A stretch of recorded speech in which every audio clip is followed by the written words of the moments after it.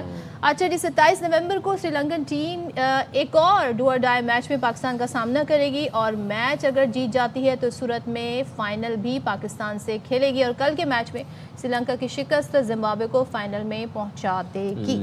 تو جناب سابق کرکٹر عبدالرؤف صاحب ہمارے ساتھ ہیں, ان سے پوچھتے تھے. رؤف, تھینک یو سو مچ. سب سے پہلے سے آغاز کرتے T20 ورلڈ کپ جو ہونے جا رہا ہے, ہم نے بڑے تجربے کر لیے, کیپٹنز بھی چینج ہو گئے, بہت سیریز بھی کھیل لی. T20 جسے ماڈرن کرکٹ کہا جاتا ہے, اس میں ہم نے فوکس بھی بہت کیا, کیونکہ ہماری ٹیم جو غلطیاں کرتی ہے وہ ڈاٹ بالز بہت کھیلتی ہے.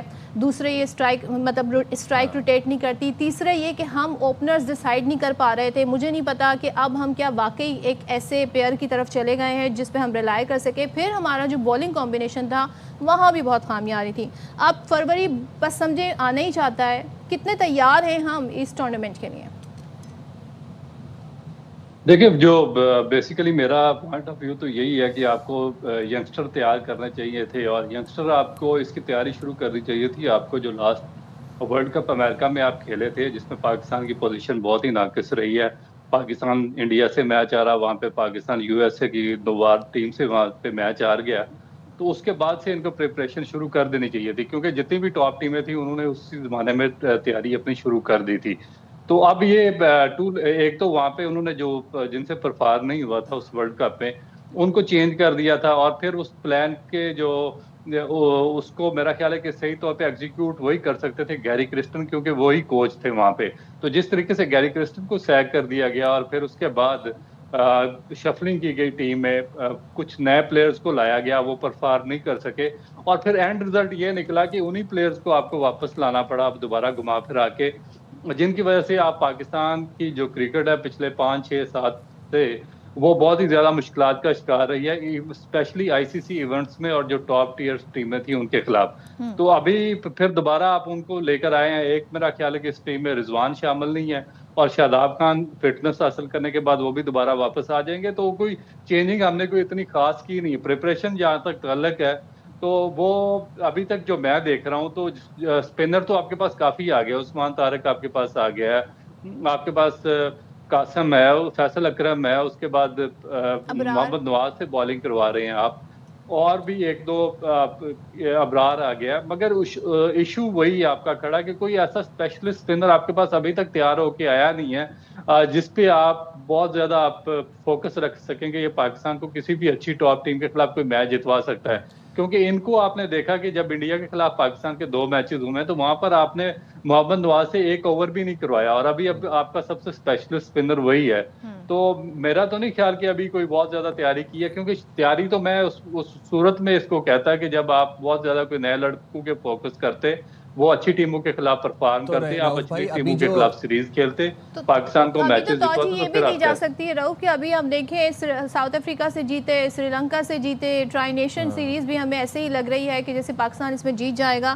تو یہ جو جیت ہے یہ اس میں وہ ایفرٹ نظر آ رہی ہے جس پہ آپ کہیں کہ بھائی پاکستان تو فیوریٹ ٹیم ہوگی T20 ورلڈ کپ میں, یا ہم سمجھیں جی جس طرح ہم جیت رہے ہیں اس پہ بھی کافی تنقید ہو رہی ہے؟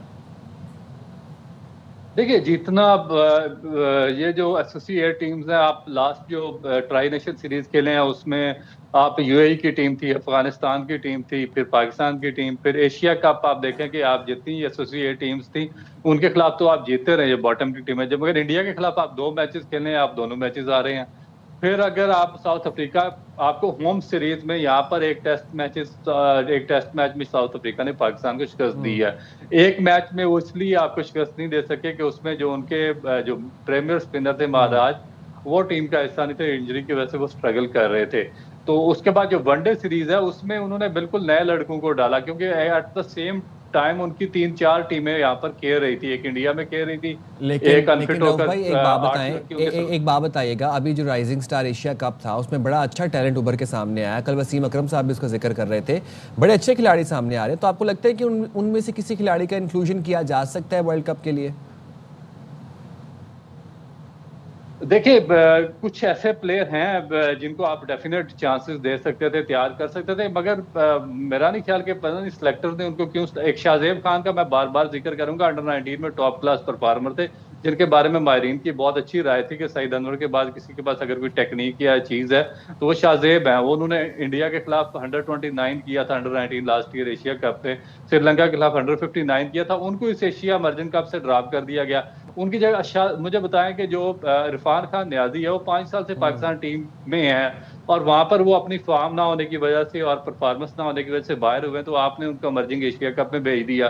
اسی طرح سفیان مکیم 5 سال سے پرفارم نہیں کر رہے, آپ نے ان کو, تو بجائے ان کی آپ اگر ینگسٹر کو وہاں پہ چانس دیتے تو وہ بہتر پراسپیکٹ بن کے سامنے. اب ایشو کیا ہو رہا ہے کہ اب ان میں سے آپ ایک بندہ بھی پاکستان ٹیم میں کنڈکٹ نہیں کروا سکتے, سوائے ایک محض صداقت ہے.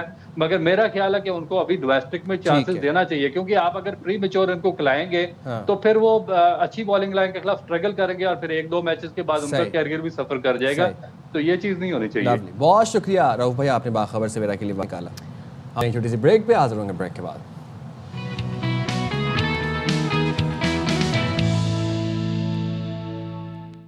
اچھا جی, موونگ فارورڈ بڑھتے ہیں, ذرا بات کرتے ہیں. ضمنی الیکشن ہو گئے 13 نشستوں میں, جس میں ہم نے دیکھا 6 قومی اسمبلی کی اور 7 صوبائی نشستیں تھیں. اب اس کے نتائج بھی آ گئے, لیکن نتائج کے ساتھ ساتھ اس کے اثرات بھی اب آنا شروع ہو گئے ہیں.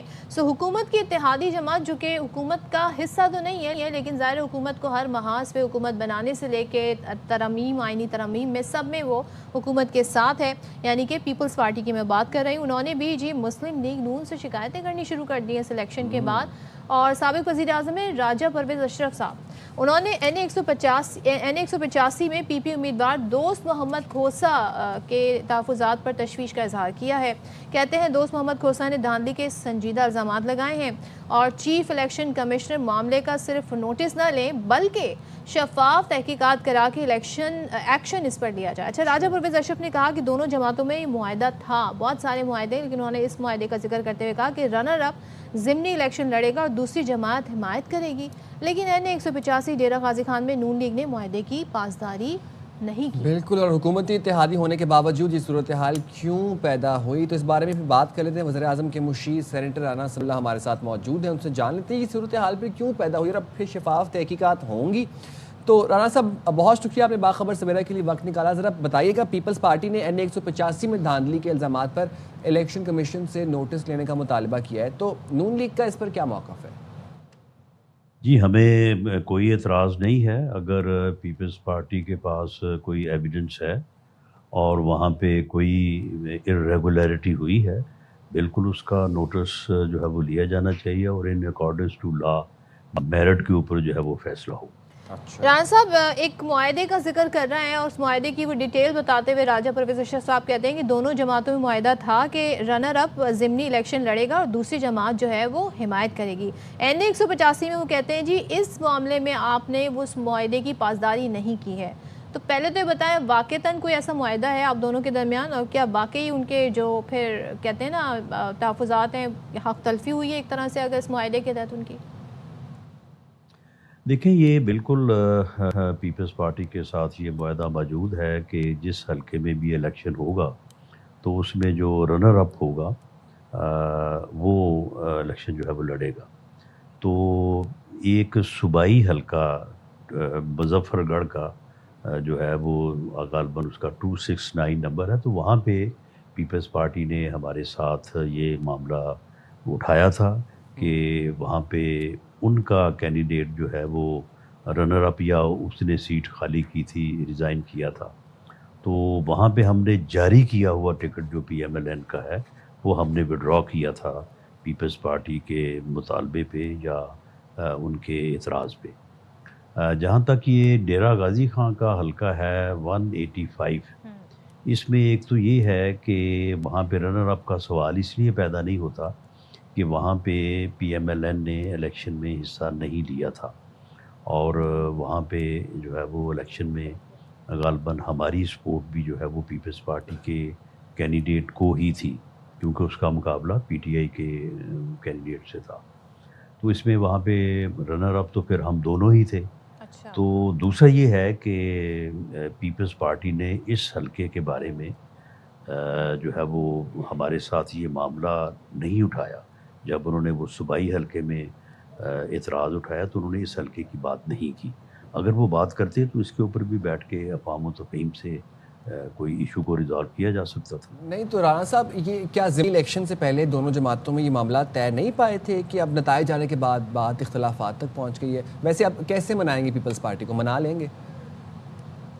نہیں، اس میں جو پارٹی کی صوبائی یا مرکزی لیڈرشپ ہے اس بارے میں جو ہے وہ کوئی جو ہے وہ کسی قسم کی غلط فہمی یا کوئی ابہام نہیں ہے.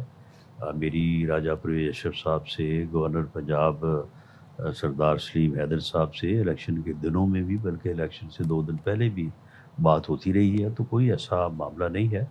تو اب اگر کوئی معاملہ اگر ہوا ہے تو اس کو بالکل بیٹھ کے جو ہے وہ ریزالو کر لیا جائے گا. چلیں، ساتھ یہ بھی بتائیں رانا صاحب کہ کیا مسلم لیگ نون نے، بالخصوص جب ہم پنجاب کی بات کرتے ہیں تو وہاں پر پیپلز پارٹی کو نمائندگی دینے کی، خاص طور پہ اداروں میں نمائندگی دینے کی کوئی یقین دہانی کرائی تھی، اور اس حوالے سے کوئی رابطے ہوئے ہیں دونوں جماعتوں میں؟ دیکھیں، پنجاب میں ایک کمیٹی تشکیل دی گئی ہے جس کو کنوین جو ہے وہ گورنر پنجاب کرتے ہیں. اس کا میں بھی ممبر ہوں. اس کی جو ہے وہ سینئر منسٹر مریم اورنگزیب صاحبہ ممبر ہیں، اسپیکر پنجاب اسمبلی ممبر ہیں، اسی طرح سے خواجہ سعد رفیق صاحب ہیں، اسحاق ڈار صاحب ہیں. تو ہم جب بھی کوئی ایشو ہوتا ہے تو ہم بیٹھ کے اس کو بڑا ایمیکیبلی ریزالو کر لیتے ہیں. تو جہاں تک اداروں میں نمائندگی کا سوال ہے تو بالکل یہ چیزیں ان کے ساتھ ہوئی ہیں، اور بعض جگہ پہ نمائندگی کا حق انہیں دے دیا گیا ہے. اگر کسی جگہ پہ کوئی ابھی امپلیمنٹیشن میں کوئی ایشو ہے تو اس کو ریزالو کر دیا جائے گا. صاحب، ضمنی انتخابات تو ہو گئے، پنجاب میں اب بلدیاتی انتخابات کو لے کر مسلم لیگ نون کتنی پر امید ہے ویسے؟ دیکھیں، ان ضمنی الیکشن میں جب ہم نے عوامی رابطہ مہم جو ہے وہ شروع کی یا اس کو کنڈکٹ کیا، تو اس میں 2 چیزیں جو ہیں وہ ہمیں جو ہے وہ پوری طرح سے ہم نے آبزرو کی ہیں. ایک تو یہ ہے کہ جو تو پی ٹی آئی کا کلٹ ہے وہ تو پھر کسی جماعت کا بھی ہو، بھلے کوئی پی ٹی آئی ہو یا پی ایم ایل این ہو یا پیپلز پارٹی ہو، اس کا تو پھر کوئی علاج نہیں ہوتا. وہ تو لوگ پھر رہتے ہیں اپنی جماعت کے ساتھ. لیکن اس کے علاوہ جو ایک عام ووٹر ہوتا ہے جو کسی سوچ کی بنیاد پہ یا اس بنیاد پہ کہ وہ سمجھتا ہے کہ یہ پارٹی یا یہ لیڈر جو ہے وہ کوئی بہتر کرے گا ملک کے لیے، قوم کے لیے، یا جو حالات ہیں اس وقت ان میں کوئی بہتری لائے گا، تو وہ ووٹر جو کہ اکثریت میں ہوتا ہے وہ پی ٹی آئی سے پیچھے ہٹا ہے. اس کی یہ جو ہے وہ انارکی، احتجاج اور جو ہے وہ ہر وقت جو ہے وہ گالی گلوچ کا کلچر اور یہ جو سوشل میڈیا پروپیگنڈا ہے اس سے لوگ مایوس ہوئے ہیں. وہ ووٹر جو ہے وہ پیچھے ہٹا ہے. اور ضمنی الیکشن میں جو ووٹ ہمیں پڑا ہے اس میں وہ ووٹر بھی شامل ہے. دوسرا اس میں یہ ہے کہ جو پنجاب گورنمنٹ کے انیشیٹوز ہیں جن کو مریم نواز چیف منسٹر صاحبہ لیڈ کر رہی ہیں، اس کا لوگوں میں ایک امید پیدا ہوئی ہے. ابھی ایک پہلا سال ہے، ابھی وہ سارے انیشیٹوز جو ہیں وہ ابتدائی مرحلے میں ہیں، لیکن لوگ اس سے بہتر امید جو ہے وہ رکھ رہے ہیں کہ ان کے مسائل میں جو ہے وہ کمی آئے گی. تو یہ دونوں چیزیں جو ہیں وہ ان کے اوپر ہمیں جو ہے وہ یقین ہے کہ اس سے ہماری جو ہے وہ یہ ٹرینڈ جو ہے یہ ٹرینڈ چینج ہوگا. اوکے آپ امید کرتے ہیں کہ ٹرینڈ چینج ہوگا اور آپ کانفیڈنٹ ہیں جو نتائج ہیں اس کے نتیجے میں. تھینک یو سو مچ رانا ثناء اللہ صاحب ہمارے ساتھ تھے. اور جی کافی کانفیڈنٹ لگ رہی ہے پاکستان مسلم لیگ کو. بہرحال جو بھی ہو موسم ہو رہا ہے چینج تو میں اس کے بارے میں بہت کنسرن ہوں کیونکہ سب کی طبیعتیں ہو رہی ہیں خراب. تو آپ نے اپنی طبیعت کا خیال رکھنا ہے. آپ ماسک کا کائنڈلی استعمال کریں جب بھی آپ باہر جائیں. کووڈ نے ہمیں بڑی اچھی عادات کچھ سکھا دی تھیں جو ہم نے سب بھلا دی ہیں. بالکل ہاتھ بھی ہم نے بار بار واش کرنے ہیں اور ڈسٹینس بھی قائم رکھنا ہے. تو چلیں جی آپ سے اجازت چاہتے ہیں. اپنا بہت سارا خیال رکھیے گا. اللہ حافظ. پاکستان زندہ باد.